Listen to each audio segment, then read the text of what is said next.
हमारे माननीय प्रधानमंत्री श्री नरेंद्र मोदी जी ने हाल ही में लद्दाख का दौरा कर हमारे बहादुर जवानों से मुलाकात की थी एवं उन्हें यह संदेश भी दिया था कि समस्त देशवासी अपने वीर जवानों के साथ खड़े हैं।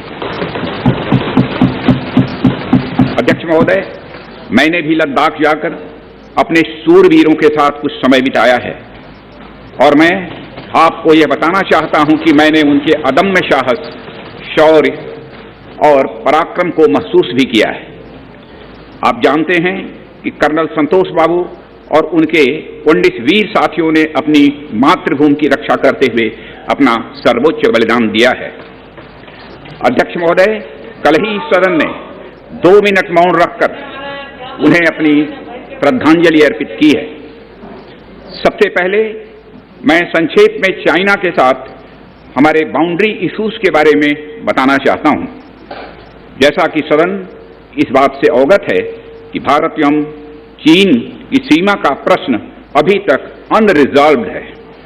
भारत और चाइना की बाउंड्री का कस्टमरी और ट्रेडिशनल अलाइनमेंट चाइना नहीं मानता है।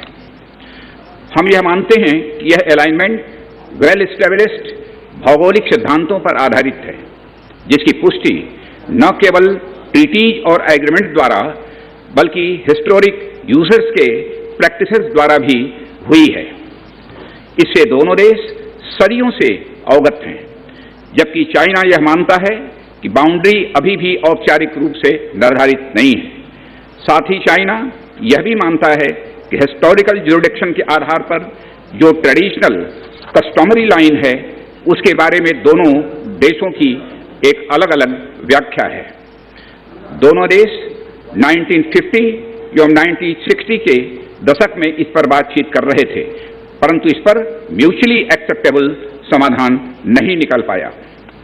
सर बोलने दीजिए। ओवैसी जी, सर ये आपका प्रस्ताव। ओवैसी जी, सर एक चीज, आपकी भावनाएं, एक छोटा सी सर छोटा Sir, the question hour and private business are cornerstone of our democracy. Sir, please. And it is very much essential for the existence of parliamentary democracy. Question hour and private members bill are also part of theory of separation of powers. The Honorable Minister has the dishonorable distinction by moving such a motion. He is weakening the theory of separation of powers, which is part of a basic structure of a constitution. I urge you, Speaker, not to allow the executive to encroach on the territory of the legislature. It is a shameful day if question hour and private business is not taken up. Sir, lastly, sir, I request you that on behalf of my party, I am asking for division, sir. My second question, madam, to the Honorable Minister is, when she stands up to reply, the PNB bank was hit with 20,000 crore, and we know Mr. Mr. Nirav Modi fled with and no heads have rolled so far. Why is that case? Third question is, the Modi government's real concern about PMC Bank, which the Honorable Minister spoke about, when it came to Yes Bank, the SBI immediately infused funds into Yes Bank. Why this stepmotherly treatment for PMC? 60 people have committed suicide. What is the interest that government had with Yes Bank, and that same love is not shown towards PMC Bank? And what kind of administrator is working in PMC Bank from last 1 year?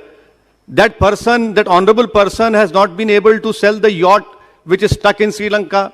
2 aircrafts are stuck in Mumbai airport.